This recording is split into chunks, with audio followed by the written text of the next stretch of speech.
தயங்கும் மனதுடைய நான் உனக்காகவே உன் பணிக்காகவே வாழ்ந்திட வரம் தருவார்.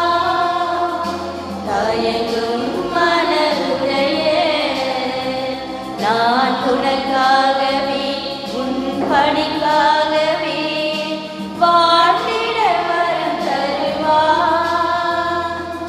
கருவாக என்னை படைத்து உயர் கண்மணியா என்னை வளர்த்து, கருவாக என்னை படைத்து உயர் கண்மணியா என்னை வளர்த்து, கரமதிலே ஒரு பதித்து கருத்துடனே என்னை காக்கின்றார். சம்மதமே இறைவா. இந்த திருபலியை உங்கள் ஒவ்வொருடைய கருத்துக்காகவும் விசேஷமாக இன்று பாதம் கழுவும் சடங்கில் பங்கு கொள்ளும் உங்களுடைய கருத்துக்களுக்காகவும் உங்களுடைய குடும்பத்தின் கருத்துக்களுக்காகவும் கொடுத்து ஜெபிக்கின்றேன். தந்தை மகன் தூயாவியாரின் பெயராலே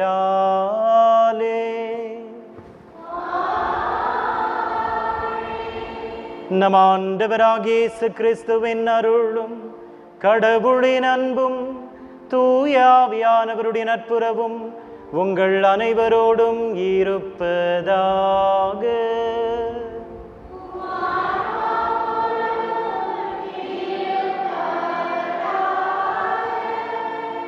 இயேசு கிறிஸ்துவில் என் அன்புக்குரிய சகோதர சகோதரிகளே, அன்பு பிள்ளைகளே, உங்கள் ஒவ்வொருவரையும் வாழ்த்தி அன்போடு இந்த திருபலிக்கு வரவேற்கின்றேன்.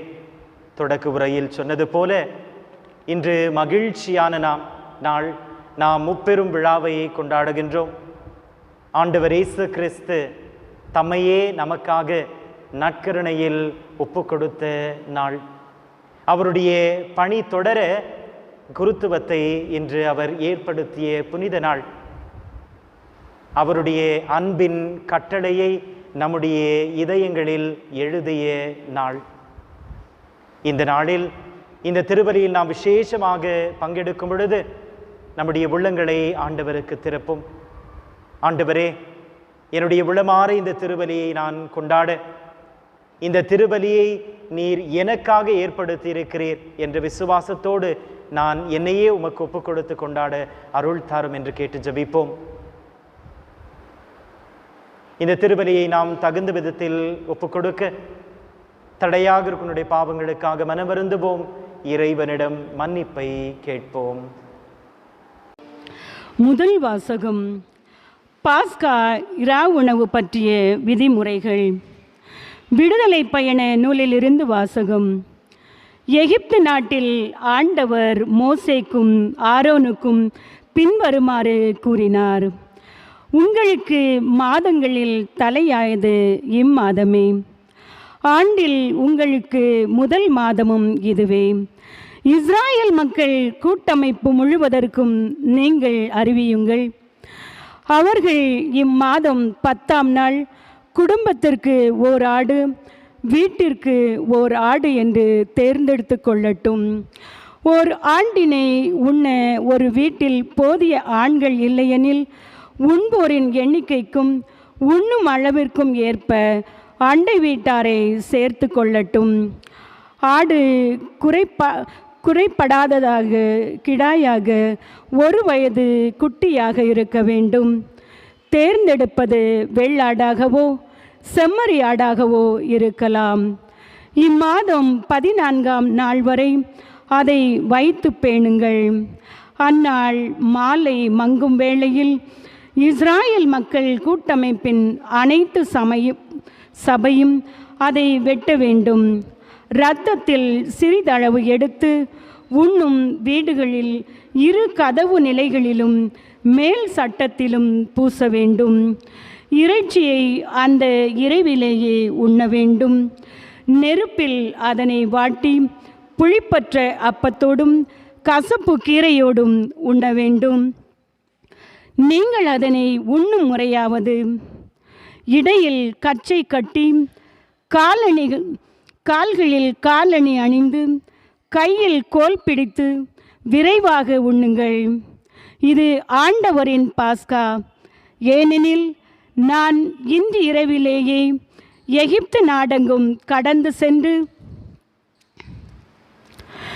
எகிப்து நாட்டின் மனிதர் தொடங்கி விலங்கு வரை அனைத்து ஆண்பால் தலைப்பிறப்பையும் சாகடிப்பேன். எகிப்தின் தெய்வங்கள் அனைத்தின் மேலும் நானே தீர்ப்பிடுவேன். நானே ஆண்டவர். இரத்தம் நீங்கள் இருக்கும் வீடுகளில் உங்களுக்கு அடையாளமாக இருக்கும். நான் இரத்தத்தை கண்டு உங்களை கடந்து செல்வேன்.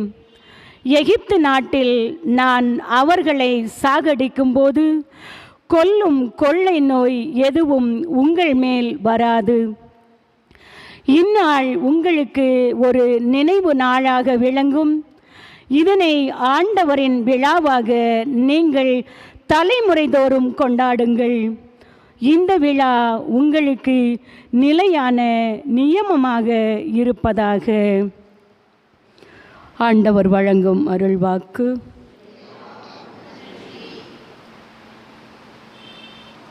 இரண்டாம் வாசகம்.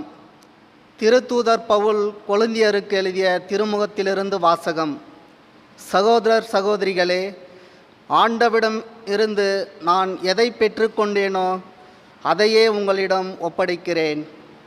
அதாவது ஆண்டவராகிய இயேசு காட்டி கொடுக்கப்பட்ட அந்த இரவில் அப்பத்தை எடுத்து கடவுளுக்கு நன்றி செலுத்தி அதை பிட்டு, இது உங்களுக்கான என் உடல், இதை என் நினைவாக செய்யுங்கள் என்றார்.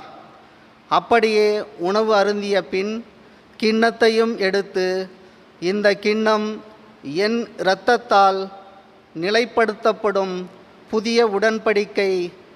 நீங்கள் இதிலிருந்து பருகும்போதெல்லாம் என் நினைவாக இவ்வாறு செய்யுங்கள் என்றார். ஆதலால் நீங்கள் இந்த அப்பத்தை உண்டு கிண்ணத்திலிருந்து பருகும் போதெல்லாம் ஆண்டவருடைய சாவை அவர் வரும் வரை அறிவிக்கிறீர்கள். இது ஆண்டவர் வழங்கும் அருள்வாக்கு.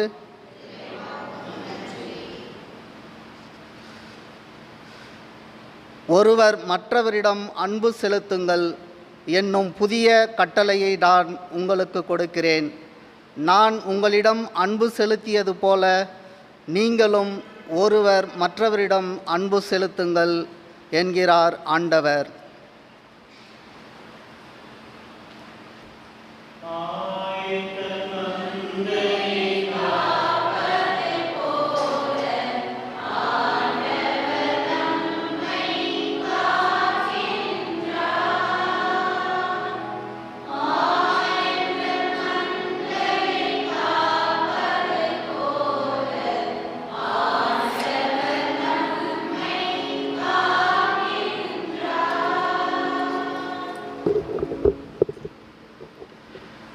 ஆண்டவர் உங்களோடு இருப்பாராக.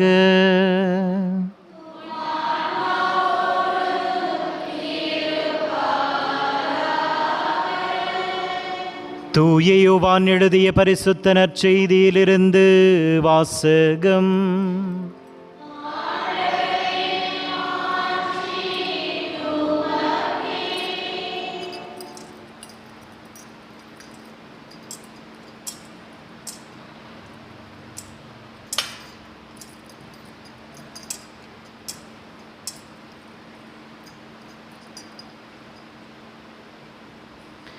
பாஸ்கா விழா தொடங்க இருந்தது. தாம் இவ்வுலகத்தை விட்டு தந்தையிடம் செல்வதற்கான நேரம் வந்துவிட்டது என்பதை இயேசு அறிந்திருந்தார். உலகில் வாழ்ந்த தமக்குரியவர் மேல் அன்பு கொண்டிருந்த அவர் அவர்கள் மேல் இறுதி வரையும் அன்பு செலுத்தினார். இயேசுவை காட்டிக் கொடுக்கும் எண்ணத்தை அலகை சீமோனின் மகனாகிய யூதாஸ் இஸ்காரியோத்தின் உள்ளத்தில் எழச் செய்திருந்தது. ராவுணவின் வேளையில் தந்தை அனைத்தையும் தன் கையில் ஒப்படைத்துள்ளார் என்பதையும், தாம் கடவுளிடமிருந்து வந்தது போல அவரிடமே திரும்பி செல்ல வேண்டும் என்பதையும் அறிந்திருந்தவராய் இயேசு பந்தியிலிருந்து எழுந்து தம் மேலுடையை கழற்றி வைத்துவிட்டு ஒரு துண்டை எடுத்து இடுப்பில் கட்டிக்கொண்டார். பின்னர் ஒரு குவளையில் தண்ணீர் எடுத்து சீடர்களுடைய காலடிகளை கழுவி இடுப்பில் கட்டியிருந்த துண்டால் துடைக்க தொடங்கினார். சீமோன் பேதுருவிடம் இயேசு வந்தபோது அவர், ஆண்டவரே, நீரோ என் காலடிகளை கழுவப் போகிறீர் என்று கேட்டார். இயேசு மறுமொழியாக, நான் செய்வது இன்னதென்று இப்போது உமக்கு புரியாது, பின்னரே புரிந்து கொள்வாய் என்றார். பேதுரு அவரிடம், நீர் என் காலடிகளை கழுவ விடமாட்டேன் என்றார். இயேசு அவரை பார்த்து, நான் உன் காலடிகளை கழுவாவிட்டால் என்னோடு உனக்கு பங்கில்லை என்றார். அப்போது சீமோன் பேதுரு, அப்படியானால் ஆண்டவரே, என் காலடிகளை மட்டுமல்ல என் கைகளையும் தலையையும் கூட கழுவும் என்றார். இயேசு அவரிடம், குளித்துவிட்டவர் தம் காலடிகளை மட்டும் கழுவினால் போதும், அவர் தூய்மையாகி விடுவார். நீங்களும் தூய்மையாய் இருக்கின்றீர்கள், ஆனாலும் அனைவரும் தூய்மையாய் இல்லை என்றார். தம்மை காட்டிக் கொடுப்பவன் எவன் என்று அவருக்கு ஏற்கனவே தெரிந்திருந்தது. எனவேதான் உங்களுள் அனைவரும் தூய்மையாய் இல்லை என்றார். அவர்களுடைய காலடிகளை கழுவிய பின் இயேசு தம் மேலுடையை அணிந்து கொண்டு மீண்டும் பந்தியில் அமர்ந்து அவர்களிடம் கூறியது, நான் உங்களுக்கு செய்தது என்னவென்று உங்களுக்கு புரிந்ததா? நீங்கள் என்னை போதகரே என்றும் ஆண்டவர் என்றும் அழைக்கின்றீர்கள். நீங்கள் அவ்வாறு கூப்பிடுவது முறையே. நான் போதகன்தான், ஆண்டவர்தான். ஆகவே ஆண்டவரும் போதகருமான நான் உங்கள் காலடிகளை கழுவினேன் என்றால், நீங்களும் ஒருவர் மற்றவருடைய காலடிகளை கழுவ கடமைப்பட்டிருக்கிறீர்கள். நான் செய்தது போல நீங்களும் செய்யுமாறு நான் உங்களுக்கு முன்மாதிரி காட்டினேன் என்றார்.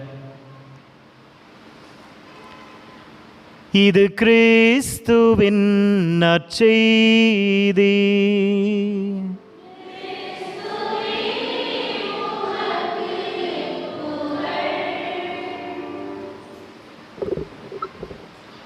இறை இயேசு கிறிஸ்துவில் என் அன்புக்குரிய சகோதர சகோதரிகளே, அன்பு பிள்ளைகளே, இந்த மாபெரும் விழாவை கொண்டாடும் இந்த பரிசுத்தமான நாளில் இன்றைய வாசகங்களை நாம் கேட்டிருக்கிறோம். முதல் வாசகத்தில் அந்த பாஸ்கா உணவை பற்றி நாம் வாசிக்க கேட்டோம். ஆண்டவர் இஸ்ரவேல் மக்களை மீட்டதின் நினைவாக அவர்கள் அந்த பாஸ்கா உணவை உண்டார்கள் என்று.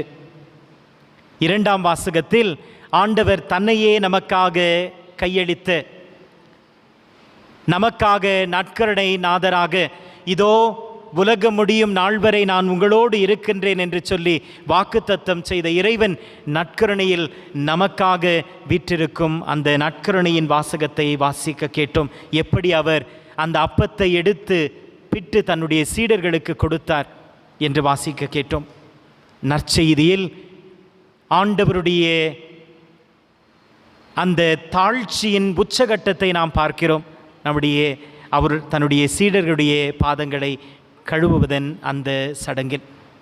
அன்பார்ந்தவர்களே, இந்த நன்னாளில் இந்த வாசகங்களின் அடிப்படையில் நாம் சிந்திக்கும் பொழுது இறைவன் இன்று நமக்கு தரும் செய்தி என்ன, நம்முடைய கிறிஸ்துவ வாழ்க்கைக்கு இறைவன் என்ன சொல்கிறார் என்பதை நாம் தியானிக்கும் பொழுது, ஆண்டவர் இயேசு கிறிஸ்துவை ஏற்றுக்கொண்டு உட்கொண்டிருக்கும் நாம் ஒவ்வொருவரும் நற்கருணை வாழ்வை வாழ அழைக்கின்றார்.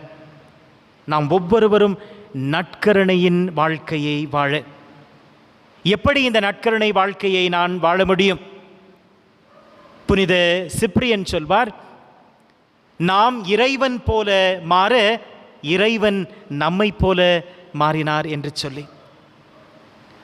நாம் அவரை போல மாற அவர் நம்மை போல மாறினார். நாம் அவராக மாற இந்த நற்கருணையில் அவர் நமக்கு உணவாக வருகின்றார்.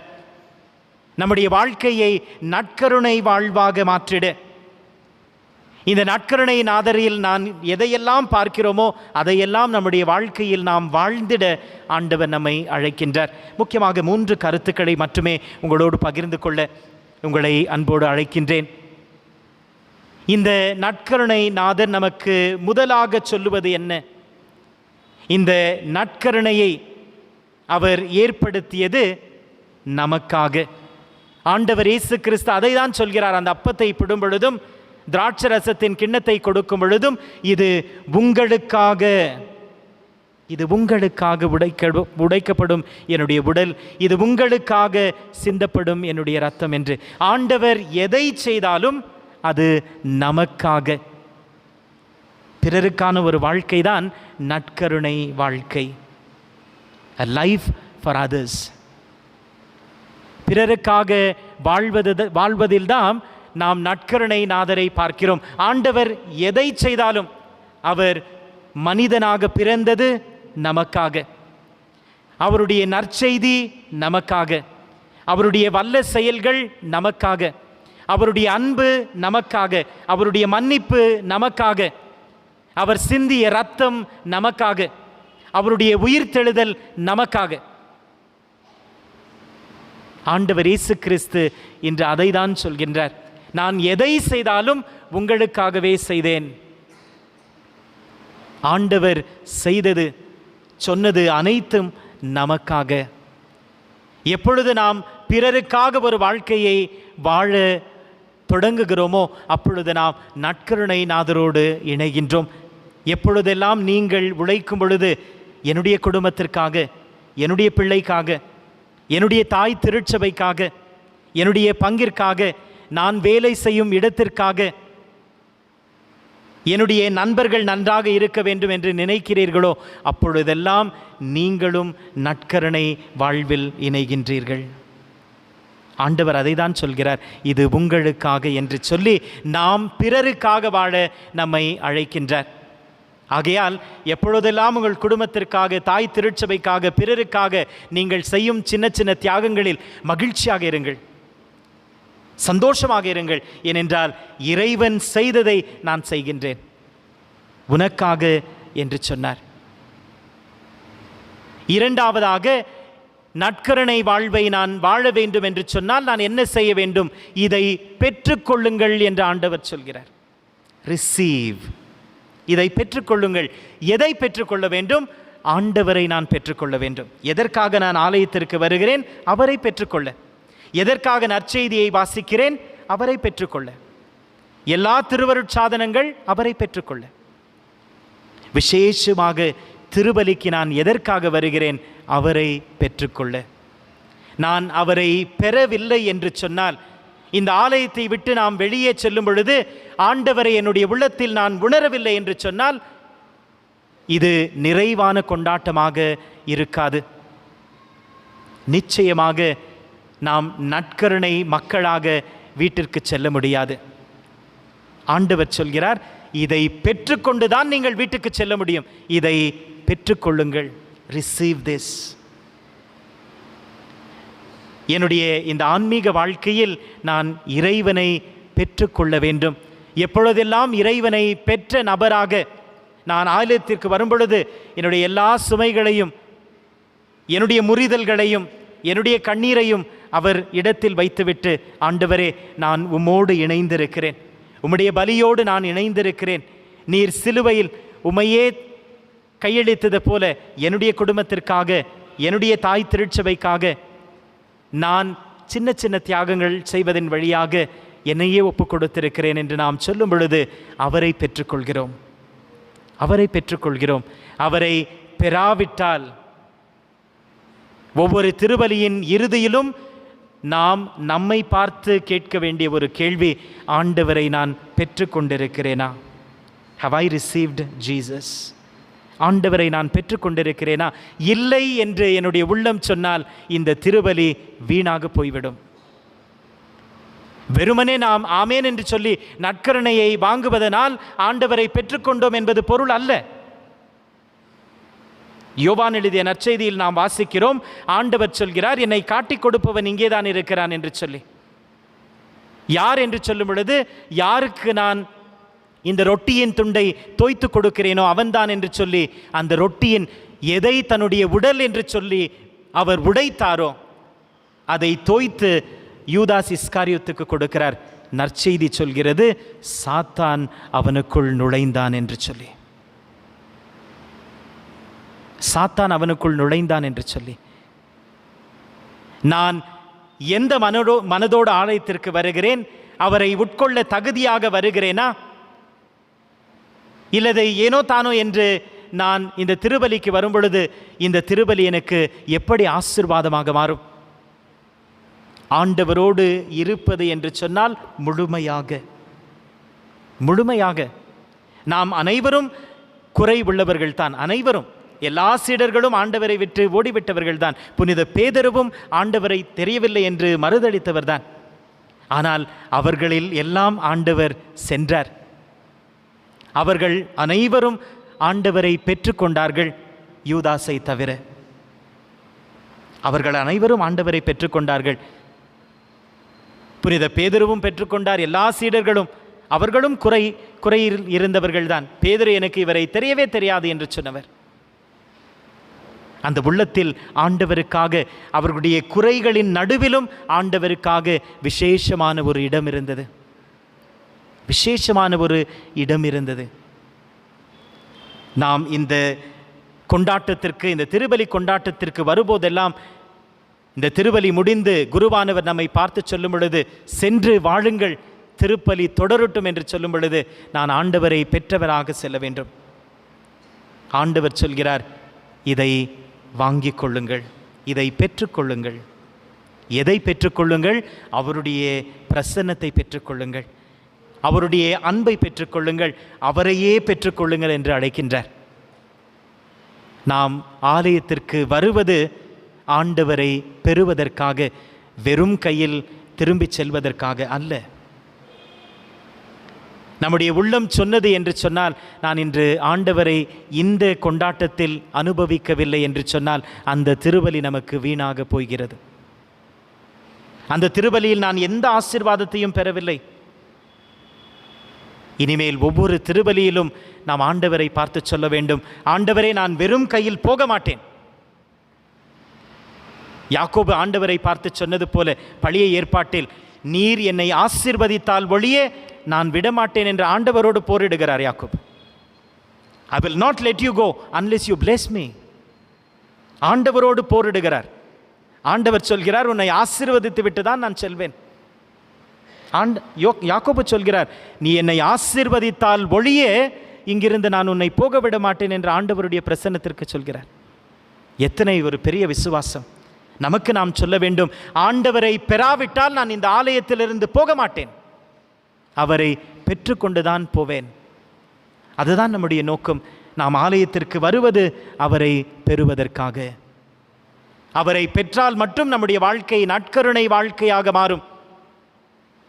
மூன்றாவதாக ஆண்டவர் சொல்கிறார், என் நினைவாக செய்யுங்கள்.